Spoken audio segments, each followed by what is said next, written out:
मित्रों, अगर पृथ्वी लोक पर कोई भी सबसे बड़ा सत्य है तो वो है प्राणी की मृत्यु। हिंदू धर्म में मृत्यु के बाद शव को जलाया जाता है। अगर किसी की मृत्यु सूर्यास्त के बाद हो जाती है तो उसका दाह संस्कार अगले दिन ही किया जाता है। किसी परिवार में अगर किसी की मृत्यु सूर्यास्त के बाद होती है तो उसके शव को अकेला नहीं छोड़ा जाता। लेकिन क्या आप जानना चाहते हैं कि शव को रात भर अकेला क्यों नहीं छोड़ा जाता? तो आपसे अनुरोध है कि कुछ समय देकर पूरे वीडियो को अच्छी तरह से देखें ताकि आपको पूरी जानकारी मिल सके। तो मित्रों, हिंदू धर्म में अगर किसी की मृत्यु सूर्यास्त के बाद होती है तो उसके शव को रात भर घर पर ही रखा जाता है और अगले दिन उसका दाह संस्कार किया जाता है। गरुड़ पुराण में बताया गया है कि अगर सूर्यास्त के बाद किसी की मृत्यु हो जाए तो ऐसी स्थिति में लाश को लेकर श्मशान घाट नहीं जाते हैं और लाश को घर में ही रखते हैं और सुबह होने का इंतजार करते हैं। और ऐसे में मृत शरीर को एक भी पल के लिए अकेला नहीं छोड़ा जाता। कोई ना कोई व्यक्ति रखवाली के लिए मौजूद होता है। मृत शरीर को अकेला नहीं छोड़ने का सबसे बड़ा कारण यह है कि अगर शव को अकेला छोड़ दिया जाए तो हो सकता है कुत्ते बिल्ली जैसे जानवर उसे नोच खाए। गरुड़ पुराण की माने तो ऐसे में मृत आत्मा को भी यमलोक के मार्ग में ऐसी ही यातनाएं सहनी पड़ती हैं। साथ ही ऐसा भी माना जाता है कि अगर शव को अकेला छोड़ दिया जाए तो उससे गंध आने लगाती है। ऐसे में यह जरूरी हो जाता है कि वहां कोई ना कोई व्यक्ति बैठा रहे और धूप दीप शव के निकट जलाता रहे ताकि शव से आने वाला दुर्गंध चारों ओर ना फैले।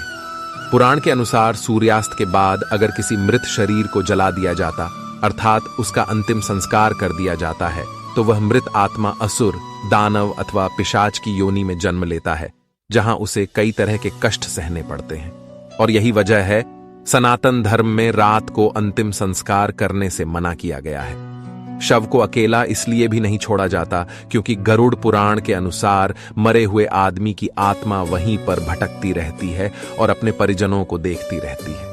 कहा जाता है कि इंसान की मौत के बाद शरीर आत्मा से खाली हो जाता है और जिसकी वजह से उस मृत शरीर में कोई बुरी आत्मा का साया अपना अधिकार जमा सकता है। और यही वजह है कि रात में शव को अकेले नहीं छोड़ा जाता है और कोई ना कोई इसकी रखवाली करता रहता है।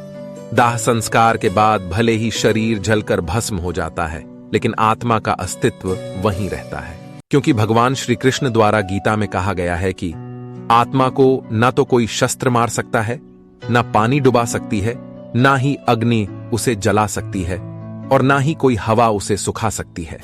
आत्मा अजर, अमर और अविनाशी है। गरुड़ पुराण के अनुसार परिजनों के साथ ही आत्मा खुद भी अपने अंतिम संस्कार की सारी क्रियाएं देखती है।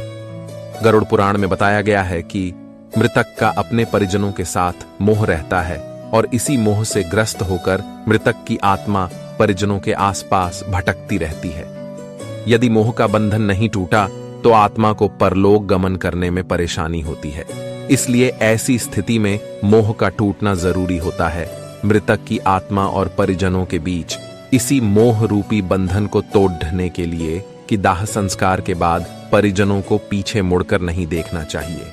अगर परिजन दाह संस्कार के बाद पीछे मुड़कर नहीं देखेंगे तो आत्मा को ऐसा प्रतीत होगा कि अब उसका इस लोक में समय पूरा हो गया और वह दूसरे लोक में चली जाएगी।